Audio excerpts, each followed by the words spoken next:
Chapitre 11 Tristan und Isolde. Après un long moment à pédaler dans Paris, Arthur ralentit dans un quartier étonnamment animé malgré l'heure tardive. Les éclats de rire, la musique et les échanges de conversation en espagnol ou en italien me donnaient l'impression de ne plus être en France. Nous ne devions pourtant pas être très loin de Montmartre. Je n'étais plus très sûre, en fait. J'avais quelque peu perdu le fil.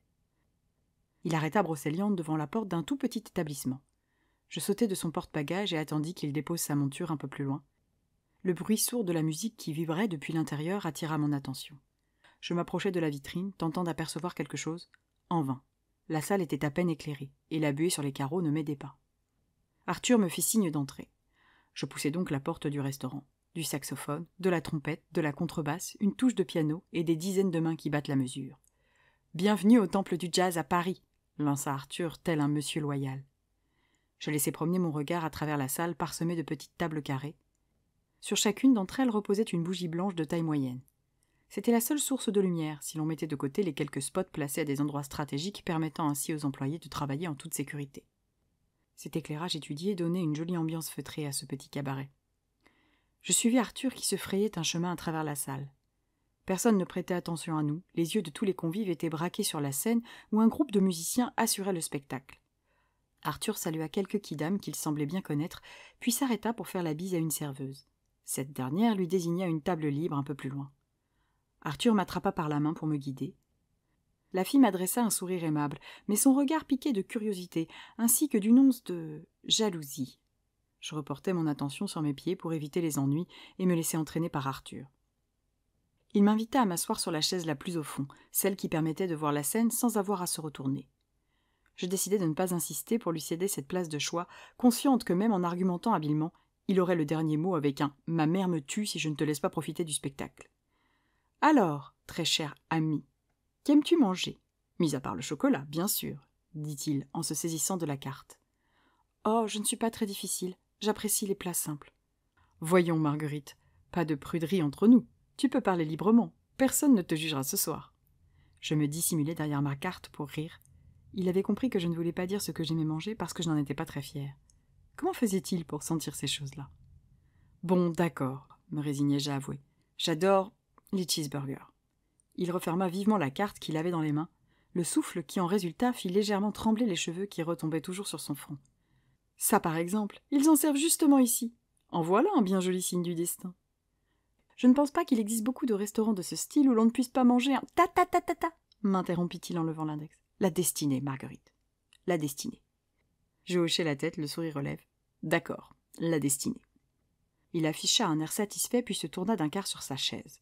Mel, interpella-t-il une des serveuses avec lesquelles il semblait familier. Il commanda deux cheeseburgers qu'il accompagna d'une bouteille d'eau gazeuse car j'avais décliné son offre pour un verre de vin. Il est préférable que moi aussi je reste sobre ce soir, dit-il, tandis que Mel s'éloignait. Ah oui ? Oui, Brocéliande est une bête nerveuse, je ne voudrais pas te faire chuter. Je ne pus m'empêcher de rire. Il posa ses deux coudes sur la table, ses deux mains sous son menton. Alors, raconte-moi, ce chocolat, ça avance ? Il semblait bien sérieux tout à coup, très impliqué, et cette attitude me surprit un peu. Doucement. Jeudi dernier, j'ai tenté une ganache au litchi, mais ce n'était pas tout à fait au point. Du litchi ? Répéta-t-il, émerveillé. Oui, en ce moment je suis à la recherche du mariage parfait pour la Saint-Valentin, mais j'ai tellement de travail avec les fêtes de fin d'année que ça complique mes essais. Il laissa filer un petit soupir d'abattement. Ah, ça, je comprends parfaitement. J'imagine que pour toi aussi c'est une période chargée. Il hocha la tête. Effectivement, il faut éviter de me parler de sapin, de houx ou de poinsettias en cette période de l'année. Je forçai un éclat de rire en regardant ailleurs. Les poinsettias ou étoiles de Noël, ce sont ces grosses fleurs rouges qu'on utilise très souvent dans les compositions de fin d'année, s'empressa-t-il de m'expliquer. Je me passai la main sur la nuque, embarrassé. Merci. Je te montrerai. D'abord la Traviata, ensuite la Dame aux camélias, et maintenant les poinsettias. Il allait finir par me prendre pour une beauf. C'est amusant parce que finalement, nous faisons le même métier, toi et moi, déclara-t-il. Je levai un sourcil, pas convaincu. Oui, continua-t-il. Toi, tu fabriques des chocolats qui permettent de montrer aux autres son affection ou sa reconnaissance. Et moi, je fais exactement pareil, mais avec des fleurs. Je penchai la tête sur le côté. Je ne peux pas exprimer autant de nuances que toi avec mes chocolats. Oh, je ne sais pas. Et puis, tu peux toujours marier les deux, les fleurs et le chocolat. En voilà un bien joli mariage. Sa façon à peine dissimulée d'évoquer notre mélange m'amusa. Tu es vraiment bizarre, me moquai-je avec tendresse. Il y avait quelque chose d'enfantin en lui, une naïveté à la fois émouvante et déroutante, quelque chose qu'on ne croisait que trop rarement chez les adultes accomplis. La serveuse apporta une bouteille d'eau pétillante et remplit rapidement nos 2 verres. « J'aime mieux ce bizarre-là que celui que tu as utilisé tout à l'heure, lorsque nous étions devant ta boutique, » m'avoua Arthur, en attrapant son verre plein. Je rentrai la tête dans mes épaules, pas très fier de moi sur ce coup-là. La serveuse s'éloigna. « Enfin, pour revenir à notre mariage, reprit-il, cela me semble être une excellente idée. Mes fleurs d'un côté, tes chocolats de l'autre, un bouquet et une boîte de douceur au même endroit. Je n'ai pas fait d'études, mais ça me paraît être un bien joli projet. » Je plissai les yeux. Je n'imaginais pas les problématiques relatives à l'hygiène de ce genre de boutique. « Pas sûr, non. Chez Marguerite et Arthur. C'est beau, tu ne trouves pas ?» Je secouai discrètement la tête, fasciné. Il n'avait vraiment peur de rien. « C'est une associée que tu cherches ?»« Oh non, tu sais parfaitement ce que je cherche, et je suis persuadée qu'au fond de toi, tu veux exactement la même chose que moi. Tu ne t'en es juste pas encore aperçu. » Je fronçai les sourcils en attrapant mon verre. Je rectifie. « Tu n'es pas bizarre, tu es complètement dingue. » Il ricana tandis que je me délectais d'une gorgée d'eau bien fraîche. « Ah, Marguerite, ça fera des histoires à raconter à nos enfants, Crocus et Capucine. » J'avalai de travers. « Quoi, tu n'aimes pas ?» poursuivit-il sur un ton faussement innocent. « Tu préférais Primevère et Bégonia ? D'accord, je suis ouvert à la discussion, mais je te préviens, il faut que ça reste fleuri, hein. Hors de question d'appeler nos petits anges noisettes et pralines. » Je tout sautai en reposant mon verre. « Et pourquoi pas quelque chose d'un peu plus médiéval ?» Son regard s'illumina. Il semblait ravi de me voir entrer dans son jeu. « D'accord, je t'écoute. Interdiction formelle d'utiliser Guenièvre et Lancelot, par contre. J'ignore pour quelle raison, mais ces prénoms me mettent mal à l'aise. » Je serrai les mâchoires. Je crains que nous ayons donc fait le tour de mes connaissances sur les légendes arthuriennes. Oula, très mauvais point pour toi. Mais on peut facilement remédier à cette petite lacune. Je possède une excellente version de mes aventures. Je te la prêterai à l'occasion. Je me souvins alors de tous les livres que j'avais pu voir chez lui. « Tu lis beaucoup ?» Il haussa une épaule. « Un peu. Ma famille est loin. Je passe beaucoup de temps seul. » Je l'observai attentivement. « Tu parles souvent de ta famille ?»« Oui, parce que je les aime, qu'ils me manquent terriblement, et que parler d'eux rapproche mon cœur des leurs. » Sa bonne humeur avait laissé place à la mélancolie, comme toujours lorsqu'il évoquait les siens. « Et donc tu as des frères et sœurs ?» Je savais que je ne devais jamais poser cette question, mais j'avais envie de tout connaître d'Arthur. « Oui, 6, répondit-il en retrouvant son sourire. J'écarquillai les yeux. « Tu as 6 frères et sœurs ? Pour être tout à fait exact, j'ai 6 sœurs. Une fratrie de 7. Eh bien, ça n'a pas dû être facile tous les jours. »« Oh, ça va, me rassura-t-il. Je suis le petit dernier, alors. Forcément, je me fais chouchouter. » « Mais pourquoi les avoir quittés s'ils te manquent tant ? » Je ne comprenais pas ce choix de vie qui semblait le faire souffrir. « Ma parole, mais c'est un véritable interrogatoire que tu mènes là, » s'amusa-t-il. Je pinçai les lèvres en regardant la table un peu gênée. « Nous faisons connaissance, » tentai-je de me défendre. Il sourit. J'en avais besoin. Je voulais voir le monde, savoir qui j'étais vraiment et trouver ma place. Alors, quand j'ai enfin eu mes 18 ans, j'ai quitté mon petit village et je suis partie à l'aventure. J'ai beaucoup voyagé. Beaucoup. En France, mais également en Italie, en Autriche, en Hongrie, en Croatie. Pendant 3 ans, j'ai vécu une drôle de vie, allant de ville en ville sans jamais faire le même travail, vivotant par-ci par-là. J'ai rencontré des gens formidables. Et aussi des tas de personnes immondes, dit-il avec un frisson de dégoût. Et puis un jour, j'en ai eu assez de cette vie décousue. Et j'ai décidé de m'installer à Paris, où je suis devenue marchand de fleurs. Je clignai des yeux 2 fois, surprise et un peu déçue que l'histoire s'arrête si vite. Pourquoi n'es-tu pas retournée vivre près de ta famille ? Pour exister. Sa réponse avait fusé. Il n'avait pas eu besoin de réfléchir une seconde.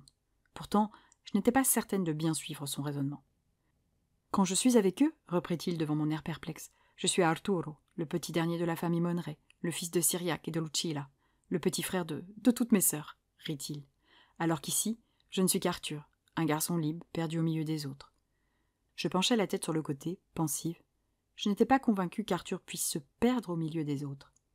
Et puis, impossible pour moi d'abandonner cette ville que j'aime de tout mon cœur, ajouta-t-il.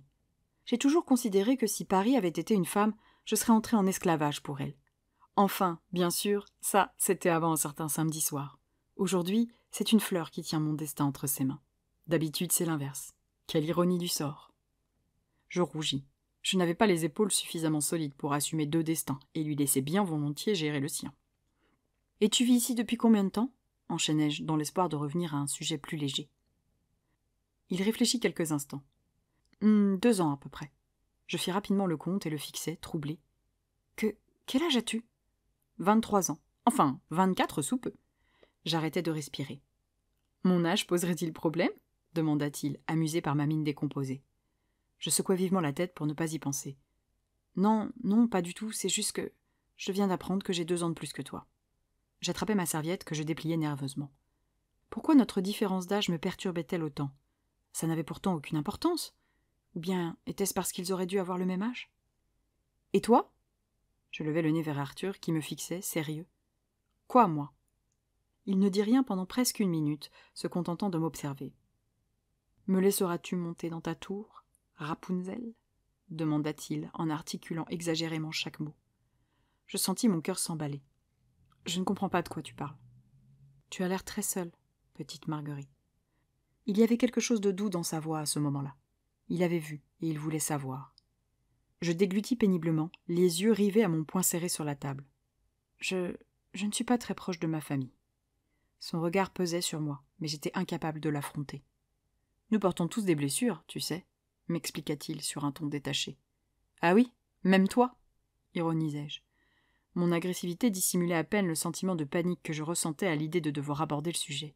Il rit. « Non, moi non, mais moi, je suis bizarre. » Il fit doucement glisser sa main sur la table pour atteindre la mienne.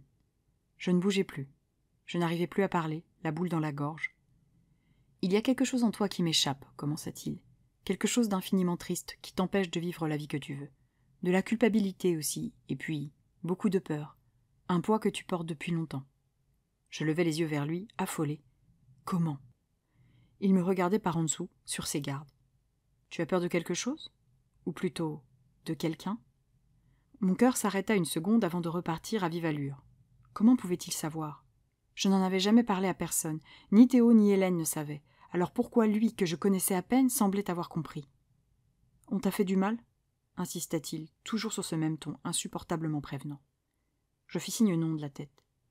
Je me souvenais de ces volets plus qu'exagérés que j'avais pris en le surprenant avec une vendeuse ou une apprentie dans l'arrière-boutique. Mais ce n'était rien à côté de ce qu'il lui avait fait subir. Juste parce qu'il n'était pas le fils qu'il attendait, juste parce qu'il était un peu différent des autres. Je regardais la table. La musique festive avait disparu, et il n'y avait plus que le froid, la peur, ses pleurs et les cris de ma mère qui suppliaient mon père d'arrêter. « Aux gens autour de toi ?» supposa Arthur. Sa voix me semblait lointaine. Je fermai les yeux en sentant les larmes affluer. « Mon frère !» soufflai-je. Ces mots-là, je ne les avais pas prononcés depuis si longtemps qu'ils m'écorchèrent la bouche. Je pris une profonde inspiration avant de rouvrir les yeux. « Il s'est enfui dès qu'il a pu et je ne l'ai plus jamais revu, » dis-je d'une traite. Je retirai ma main de celle d'Arthur et la dissimulai sous la table, sur mes genoux. Je voulais arrêter d'en parler. Je voulais qu'il se contente de cette explication et qu'il passe à autre chose. « Mais tu sais où il est ?» s'enquit-il naïvement. J'approuvai d'un discret signe de tête. Je n'y échapperai pas. « Très loin. » Le visage d'Arthur se décomposa. « Oh non, mince, je suis désolée, quel saut je fais. Pardon, Marguerite, je ne pensais pas... Je n'ai jamais imaginé que... » Je levai la main pour l'arrêter. « Ce n'est rien, je n'ai juste pas envie d'en parler. Je comprends, et je te présente mes excuses. Je ne voulais pas te faire de mal. » Une larme glissa le long de ma joue. Je l'essuyai rapidement pour éviter de me donner en spectacle. « Oh, Marguerite, pardon, » se désola Arthur. Il semblait dévasté. « Comment... » je reniflai. « Comment tu sais ces choses-là? Comment tu fais ?» me désespérai-je. « Je l'ignore, » avoua-t-il, ses yeux plongés dans les miens. « Quand je te regarde, je sais que tu pleures devant les filles malodroses, mais que tu te caches pour le faire. Je sais que tu aimes les étoiles, que ta couleur favorite est lilas, et que tu rêves d'une famille. Je sais aussi que tu ne veux pas couper tes cheveux parce que quelqu'un qui compte beaucoup pour toi t'a dit un jour qu'il les aimait comme ça, que les remords et les regrets t'étranglent, et que cela t'empêche de faire les bons choix. Je sais aussi que ta fleur préférée est le camélia, et que même si aujourd'hui tu n'as plus le temps de lire, la matière qui te passionnait à l'école était la littérature. » Une nouvelle série de larmes glissa le long de mes joues. « Moi aussi, j'aime les poèmes de René Vivien. » Ses yeux s'embuèrent. Il semblait très touché par cet aveu. « Vraiment ?» Je souris discrètement. « Oui, vraiment. » Il n'y avait pas besoin de mots à ce moment-là, juste nos regards accrochés l'un à l'autre. Je réalisais alors qu'il n'était pas taré ou bizarre, mais qu'il n'avait simplement pas peur de ce qu'il éprouvait pour moi. Et c'était quelque chose de beau, précieux et immensément admirable. La serveuse arriva avec nos assiettes, nous ramenant tous les deux sur terre. Je reportai exagérément mon attention sur les plats joliment présentés. J'étais soulagée de pouvoir passer à autre chose, et me jetai donc sans attendre sur mon cheeseburger. « C'est un régal, » dis-je en reprenant une bouchée. J'essayais de ne penser qu'à la nourriture, à la musique et au rire qui ponctuaient les conversations autour de nous. Arthur sourit. « Je suis ravie que tu apprécies. » Je fis le tour de la petite salle des yeux et m'arrêtai sur la scène où de nouveaux artistes étaient en train de prendre place. Quel drôle d'endroit. On peut faire un peu plus sophistiqué pour un premier dîner, mais j'adore ce restaurant et dans la mesure où tu m'as réclamé une soirée qui me ressemble. Tu aimes la musique ? Je hochai la tête. Un peu. Et toi ? J'adore ça. Enfant, je faisais du piano et du violon, et récemment j'ai commencé la guitare. Bon, pour être tout à fait honnête avec toi, ce n'est pas là que j'excelle, mais j'y mets du cœur, m'expliqua-t-il en riant. Tu as beaucoup d'intérêts différents, c'est étonnant.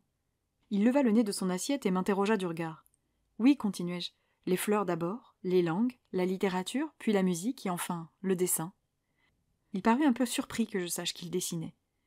Oui, en effet, j'aime beaucoup de choses dans la vie. Mais si ça peut te rassurer, ce sont les fleurs qui ont ravi mon cœur, dit-il, une main sur la poitrine, côté gauche. Je m'empourprai légèrement. Enfin, il y a quelque chose que je ne sais pas faire, m'avoua-t-il en attrapant son verre. Il s'arrêta là pour boire. J'attendais qu'il termine, pendu à ses lèvres. Il prit son temps pour avaler sa gorgée d'eau gazeuse. Je n'ai jamais essayé, tu me diras, mais ça me semble vraiment difficile. J'adorerais que tu m'apprennes. Je fronçai le sourcil. Il n'y a rien que je sache faire mieux que toi. Si, je ne sais pas faire de chocolat. Je souris en retournant à mon cheeseburger. Tu as déjà suffisamment de talent comme ça. Laisse-moi celui-là. Mon ton trahissait un léger sentiment d'infériorité qui ne lui échappa pas. Es-tu gêné par le fait que je sois capable de faire toutes ces choses ? L'idée semblait le peiner. Je secouai la tête pour le rassurer. Non, bien sûr que non, mais disons juste qu'à côté de toi, je me sens stupide. Je repris un morceau de burger et risquai un coup d'œil dans sa direction. Il me fixait de son regard innocent. Ah bon ? Mais pourquoi dis-tu ça ? Je te trouve merveilleuse, moi. Je ris sous l'effet de la surprise. Cette spontanéité était si belle. Voyons, Arthur, ne pas connaître la Traviata ou la Dame aux camélias. J'imagine que les personnes que tu fréquentes habituellement connaissent ces choses-là. Il fit la moue. Pour ce qui est de la Traviata ou de la Dame aux camélias, il ne me paraît pas anormal de ne pas connaître. Tu sais, avant de te rencontrer, je n'avais jamais imaginé que l'on puisse mettre du litchi dans un chocolat, comme tu n'imaginais pas qu'il existait des histoires comme celle-ci avant de me rencontrer. Rassuré, je repris la dégustation de mon plat. « Mais, dis-moi, Marguerite, commença-t-il suspicieux, chercherais-tu, comme ça, l'air de rien, à te renseigner sur les personnes que j'ai fréquentées ? » « Absolument pas, répondis-je, le nez dans mon assiette. Après, s'il voulait développer, j'étais tout ouïe. Il réfléchit un long moment. « Je suis navré, mais je ne désire pas aborder ce sujet avec toi ce soir. »« Ah » fis-je, un peu déçu. Au fond, j'avais envie de savoir. Pas par jalousie, ni même par curiosité, mais pour en apprendre plus sur lui et ses expériences, mieux le comprendre. Non, car je ne suis pas prêt à t'entendre parler de ceux que tu as aimés. Je restai immobile, la bouche entr'ouverte, dubitative. Oui, reprit-il, si je commence à me confier au sujet des personnes qui ont occupé mon cœur, je vais forcément céder à la tentation de te retourner la question, et la réponse risque d'être un peu difficile pour moi. Je préfère me préserver. Je pinçai les lèvres. Voilà une justification qui interdisait toute négociation. Je me souvenais des propos qu'Hélène m'avait rapportés, ceux de cet ami qui affirmait avoir vu Arthur avec des filles. Des. Le pluriel me froissait bizarrement. Mais disons que... Je levai le nez vers lui dans l'attente de la suite. Il me couvait d'un regard tendre. J'ai accumulé suffisamment d'expérience pour savoir qu'avec toi, ça n'a rien à voir. Les larmes me montèrent. Je ne méritais pas l'affection d'Arthur. Le passé a l'avantage d'être du passé, déclara-t-il solennellement. Et on ne revient pas sur le passé. Jamais. Ce qui compte, c'est le présent. J'approuvai d'un discret signe de tête. Et là, maintenant, tout de suite, je sens que... Tu as envie d'un bon dessert, termina-t-il avec un sourire malicieux. Est-ce digne d'un roi de fuir ainsi les conversations ? Son visage se fit grave. Je vais devoir t'avouer la vérité. Il prit une profonde inspiration. Marguerite, je ne suis que supercherie. Le roi n'en est pas vraiment un. Comment ? Feignis-je de m'offusquer. Je suis affreusement déçu. Et moi qui m'imaginais déjà vivre dans un château ?